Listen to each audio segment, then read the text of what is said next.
जय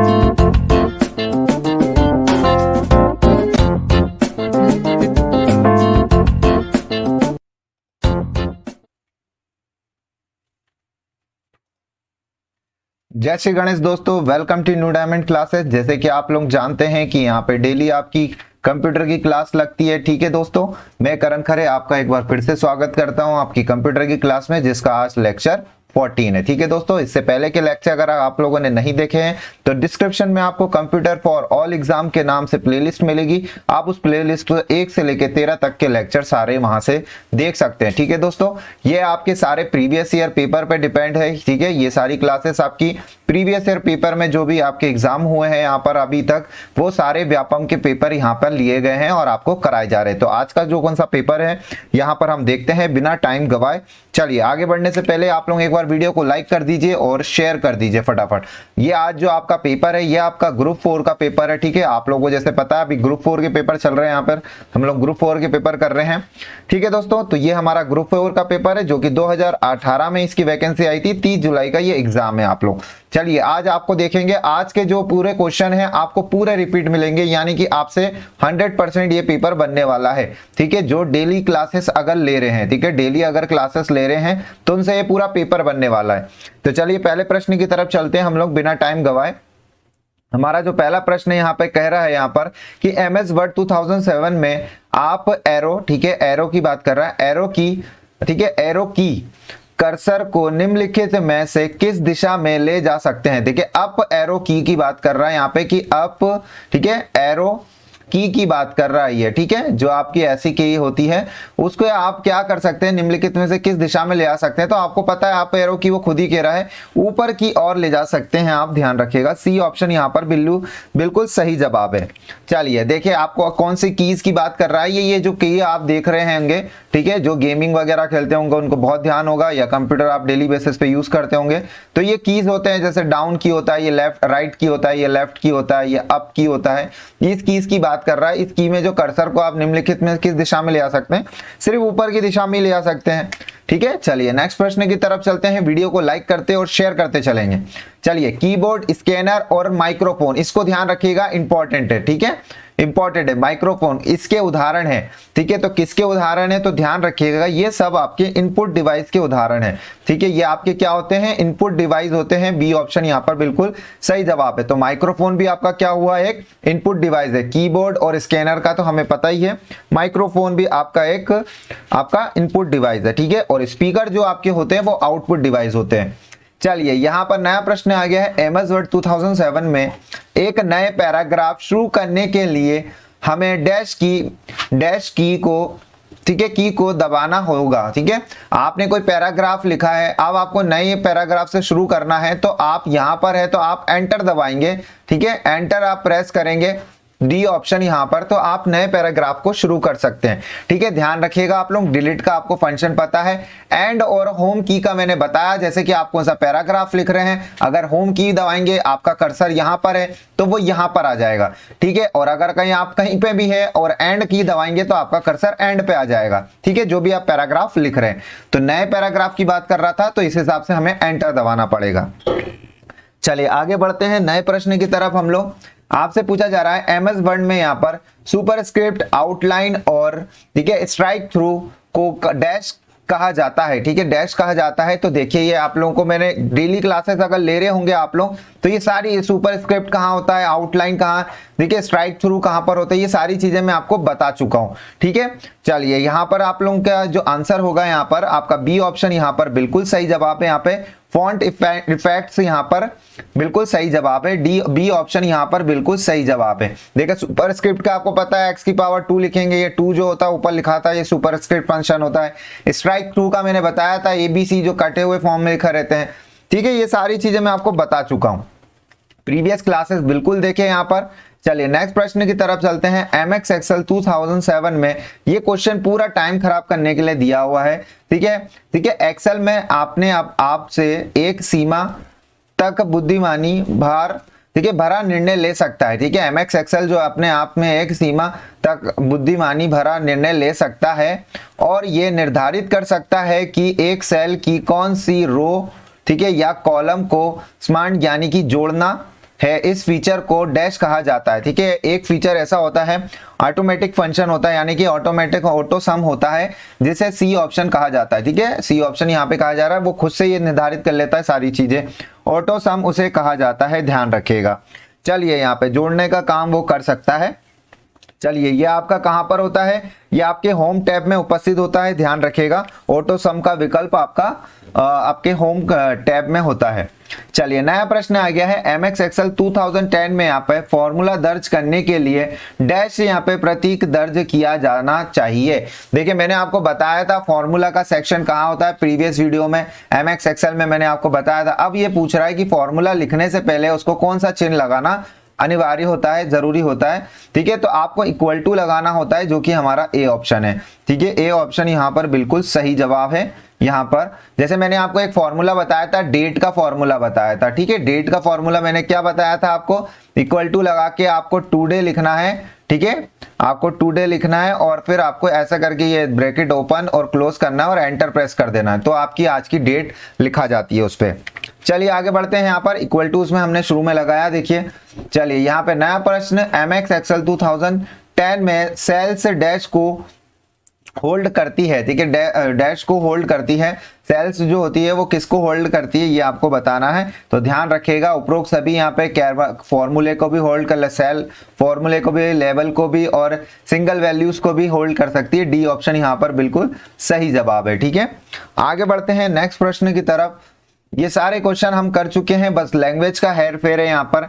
MX Excel 2007 में एक आपसे पूछा है यहाँ पे स्लैश, ठीक है, आपको मालूम ऐसा होता है, या हाइफन एक छोटा वाला डैश जो होता है, ठीक है, को डैश अलग करने के लिए प्रयुक्त किया जा सकता है। देखिए, दिन के लिए या फिर आपको महीने के लिए या वर्ष के लिए, बिल्कुल यहाँ पर डी बी ऑप्शन यहाँ पर बिल्कुल सही जवाब है। सभी के लिए हम यूज करते हैं, जैसे तारीख लिखी मैंने 27/8/2022, ठीक है, ये तारीख लिखी है, अभी आई नहीं है फिर भी मैंने लिखी है, तो ये स्लैश लगा है। हम ऐसे भी लिख सकते हैं 27/8/2022, ठीक है, ये हम इस तरीके से भी लिख सकते हैं। ये यहाँ पर बात कर रहा है, तो इन सभी ये वर्ष और दिन महीने ये सब में काम आ सकता है, यानी उपरोक्त सभी यहाँ पर आंसर यहाँ पर बिल्कुल सही है। नेक्स्ट प्रश्न की तरफ चलते हैं। एमएक्स एक्सेल 2007 में डैश फीचर को डैश फीचर आपको रो और कॉलम को सिलेक्ट करने की अनुमति देता है, जिसमें लेबल शामिल होते हैं, जिन्हें आप प्रत्येक प्रिंटेड पेज के टॉप और बाएं साइड पर दोहराना चाहेंगे। ठीक है, तो इसका जो आंसर होगा वो प्रिंट टाइल्स होगा। बी ऑप्शन यहाँ पर बिल्कुल सही जवाब है। यहाँ पर आपका प्रिंट टाइल्स यहाँ पर होगा। देखिए, मैं आपको प्रिंट टाइल्स जो लिखा हुआ है ये कहाँ प्रेजेंट होता है आपके एमएक्स एक्सेल में, ये मैं आपको बताना चाहूंगा, कभी आपसे पूछ सकता है। अगर आप पेज लेआउट में जाएंगे, देखिए ये हमारी रिबन्स होती हैं, ठीक है, टैब्स होते हैं, रिबन टैब्स होते हैं, ये पूरा रिबन्स फंक्शन होता है। ये टैब्स है हमारे, home tab, insert tab, page layout. आपको पेज लेआउट में जाना है, ठीक है, आप पेज लेआउट में जाएंगे। चलिए, देखिए, आपको पेज लेआउट में जाना है, आपको एक मिनट, पेज लेआउट में आप गए, ठीक है, पेज लेआउट में आप जाएंगे, आपको प्रिंट टाइल्स का ऑप्शन यहाँ पर दिखाई देगा आपको। ठीक है, यहाँ पेज लेआउट में आ गए और प्रिंट टाइल्स का ऑप्शन आपको दिखाई दे दिया। तो हमेशा ध्यान रखिएगा, आपको पेज लेआउट में ही प्रिंट टाइल्स का ऑप्शन प्राप्त होता है। नया प्रश्न आ गया है आपकी स्क्रीन पर, आपसे पूछा जा रहा है यहाँ पर, एमएक्स एक्सेल 2010 में प्रत्येक सेल का अपना डैश होता है। देखिए, क्या होता है यहाँ पर, प्रत्येक सेल का अपना क्या होता है। देखिए, सेल एड्रेस तो होता है, उसी को कहते हैं सेल एड्रेस को, पर यहाँ पर उसने सेल एड्रेस करके नहीं लिखा है। ठीक है, यहाँ पर उसने क्या लिख करके लिखा है, यहाँ पर आपका लिखा हुआ है यहाँ पे डिस्टिंक्ट, ठीक है, डिस्टिंक्ट करके लिखा हुआ, डिस्टिंक्ट एड्रेस करके लिखा हुआ है, यानी एड्रेस यानी कि पता करके लिखा हुआ है, जो कि आपका सी ऑप्शन है। यहाँ पर ध्यान रखिएगा, बस नाम चेंज कर दिया, सेल एड्रेस भी कहते हैं उसे, तो यहाँ पे डिस्टिंक्ट एड्रेस भी उसने कहा है। ठीक है, जिसके द्वारा आप सेल को आसानी से प्राप्त कर सकते हैं, सेल पे आप क्या कर सकते हैं, एक तरीके से कब्जा कर सकते हैं। चलिए, आगे बढ़ते हैं नेक्स्ट प्रश्न की तरफ हम लोग। अगले प्रश्न की तरफ आने से पहले एक बार आप लोग सभी लोग लाइक कर दीजिए फटाफट और शेयर कर दीजिए। लाइक करना जरूरी है, एक बार लाइक करेंगे आप लोग, उससे क्या होगा, हमें मोटिवेशन मिलेगा कि आप लोगों को चीजें पसंद आ रही है। एमएक्स एक्सेल 2010 में, ठीक है, वर्कशीट यहाँ पे पूछा गया है। वर्कशीट में एक पूरे कॉलम को सेलेक्ट करने के लिए इस्तेमाल की जाने वाली शॉर्ट की, ठीक है, शॉर्ट की है। ठीक है, पूरे कॉलम को आपको, कॉलम आपको पता है खड़ा होता है, ठीक है, कॉलम आपको पता है खड़ा होता है, पूरे कॉलम को आपको सिलेक्ट करना हो अगर, ठीक है, तो आपको क्या करना पड़ेगा, आपको इसमें एक शॉर्ट की इस्तेमाल करनी पड़ेगी जो कि आपकी होती है कंट्रोल स्पेस करके। ठीक है, बी ऑप्शन यहाँ पर बिल्कुल सही जवाब है। कंट्रोल स्पेस बार का आपको प्रयोग करना पड़ेगा। स्पेस बार जो आपका बड़ा सा एक की होती है, आपने देखी होगी, ठीक है, और कंट्रोल को आप दबाएंगे, कंट्रोल स्पेस बार, तो आपका पूरी कॉलम आपकी सिलेक्ट हो जाएगी एमएक्स एक्सेल में। 2007 में भी यही होता है और 10 में भी यही होता है। चलिए आगे बढ़ते हैं। यहाँ पर तो आपसे पूछा गया है एमएस वर्ड 2010 में एक नया डॉक्यूमेंट बनाने के लिए उपयोग की जाने वाली शॉर्टकट की डैश है। यहाँ पर देखिए, आप चाहे एमएस वर्ड 2010 में जाएं या 7 में जाएं, न्यू आपको खोलने के लिए, नया डॉक्यूमेंट खोलने के लिए कंट्रोल एन का ही प्रयोग करना पड़ेगा, ध्यान रखिएगा। कंट्रोल एन आप दबाएंगे, दोनों में नया डॉक्यूमेंट आपका खुल जाएगा। डी ऑप्शन यहाँ पर बिल्कुल सही जवाब है। चलिए दोनों के साथ बता दिया, 7 हो या 10 हो, ज्यादातर 10 से ही पूछने उसने 2018 में। एमएस एक्सेल वर्ड 2010 में यहाँ पर आपसे पूछा गया यहाँ पे, ठीक है, फाइंड कमांड डैश खोजने के लिए हमारी मदद कर सकती है। देखिए फाइंड कमांड की शॉर्ट की भी आपसे पूछी जाती है, ध्यान रखिएगा, आपसे इसकी शॉर्ट की भी पूछी जाती है, ठीक है, इसका भी ध्यान रखिएगा। तो अभी आपको ध्यान रखिए, पहले आंसर क्या है, खोजने की मदद करती है, तो टेक्स्ट मदद, ठीक है, केवल टेक्स्ट ढूंढने में मदद करता है, ए ऑप्शन। और इसकी अगर आप कंट्रोल की मतलब कंट्रोल, आप इसकी शॉर्ट की मेरे से पूछेंगे तो मैं बताऊंगा आपको कि इसकी शॉर्ट की क्या होती है, कंट्रोल प्लस एफ होती है, ठीक है, एफ और फाइंड से, ठीक है, कंट्रोल एफ आप दबाएंगे, आपको एक टेक्स्ट बार आपके सामने खुल जाएगा, आप उससे सर्च कर सकते हैं, फाइंड कर सकते हैं टेक्स्ट को। चलिए कंट्रोल एफ ध्यान रखिएगा। चलिए आगे बढ़ते हैं। यहाँ पे नए प्रश्न की तरह एमएस वर्ड 2010 में कितने रिबन टैब होते हैं। देखिए रिबन टैब मैंने आपको बताया, ऊपर जो टैब्स होते हैं हमारे, इंसर्ट टैब, होम टैब, ये सारे टैब, इसमें एमएस वर्ड में उसने पूछा है 2010 में कितने होते हैं। तो ध्यान रखिएगा यहाँ पर, ठीक है, यहाँ पर आपके 7 होते हैं, बिल्कुल यहाँ पर ए ऑप्शन बिल्कुल सही जवाब है यहाँ पर, ठीक है, रिबन टैब की संख्या 7 है यहाँ पर, ठीक है, 2007 में और 2010 में अंतर है, डिफरेंस है, ठीक है, ध्यान रखिएगा। चलिए यहाँ पे 7 यहाँ पे टैब्स होते हैं, ध्यान रखिएगा। नेक्स्ट प्रश्न आ गया है, बहुत ही इंपॉर्टेंट सा प्रश्न है, ठीक है, ये वाला क्वेश्चन ध्यान रखिएगा। एमएस वर्ड 2007 में डॉक्यूमेंट में अधिकतम जूम, ठीक है, जूम वैल्यू क्या है। यहाँ पर देखिए, आपने अगर यूज कर रहे होंगे आपको पता होगा, एमएस वर्ड 2010 में आपने कभी नोटिस नहीं किया होगा, 10 में आप अधिकतम कितना जूम कर सकते हैं। तो ध्यान रखिएगा, आप अधिकतम 500% जूम कर सकते हैं, ठीक है, सी ऑप्शन यहाँ पर बिल्कुल सही जवाब है, आप 500% जूम कर सकते हैं। ये आपको बॉटम में राइट कॉर्नर पे मिलेगा, राइट साइड के कॉर्नर में आपको मिलेगा, ठीक है, कॉर्नर में आपने देखा होगा, आपको जूम इन जूम आउट करने का लाइन बनी रहती है, वहां पर आप कर सकते हैं, 500% अधिकतम कर सकते हैं। एक बहुत ही कॉमन सा आपको हमेशा पूछा जाता है रैम, ठीक है, रैम और रोम से आपको पूछा है, रैम का पूर्ण रूप क्या है यहाँ पर। तो देखिए random read only memory, random access memory, या जो भी इसका आंसर होता है वो ध्यान रखिएगा, रैम से हमेशा क्वेश्चन पूछे जाता है, ठीक है, रैंडम एक्सेस मेमोरी सभी को पता है रैम का, और रीड ओनली मेमोरी रोम का होता है। सी ऑप्शन यहाँ पर बिल्कुल सही जवाब है, रोम और देखिए रैम का 2 बार, कितनी बार ये क्वेश्चन हम लोग सॉल्व कर चुके हैं, अभी तक आप क्लास ले रहे हैं, 14 क्लास है, इसमें ये कितनी बार पूछ लिया गया होगा, ये सब रिपीट क्वेश्चन है। चलिए आपसे पूछा गया निम्नलिखित में से सबसे सरल, ठीक है, सरल और सबसे पुरानी कंप्यूटिंग, ठीक है, गणना करने के लिए डिवाइस कौन सी है यहाँ पर, ठीक है, कंप्यूटिंग गणना करने वाली डिवाइस कौन सी है यहाँ पे। तो मैं इसके बारे में भी बता चुका हूँ, ये क्वेश्चन भी मैंने आपको बढ़ाया था, बकायदा इमेज दिखाई थी मैंने। तो एबेकस आपको पता है, बिल्कुल सही जवाब है, बी ऑप्शन।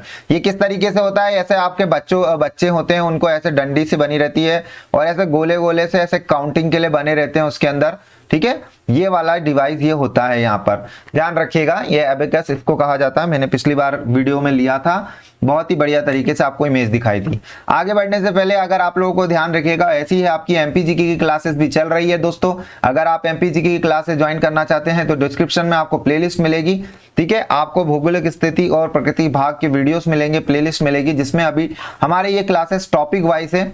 ठीक है, ध्यान रखिएगा, ये क्लासेस हमारी टॉपिक वाइज चल रही है। ठीक है, चलिए फटाफट अब एक बार से जाने से पहले एक बार वीडियो को लाइक कर दीजिए आप लोग, लाइक नहीं किया हो तो, और शेयर करना जरूरी। ठीक है, शेयर जरूर करें आप लोग, और अगर कोई भाई बंधु हमारे चैनल पर नया जुड़ा हो तो चैनल को सब्सक्राइब जरूर करें। ठीक है दोस्तों, यहां तक बने रहने के लिए धन्यवाद। आप सभी का दिन शुभ हो। Thank you.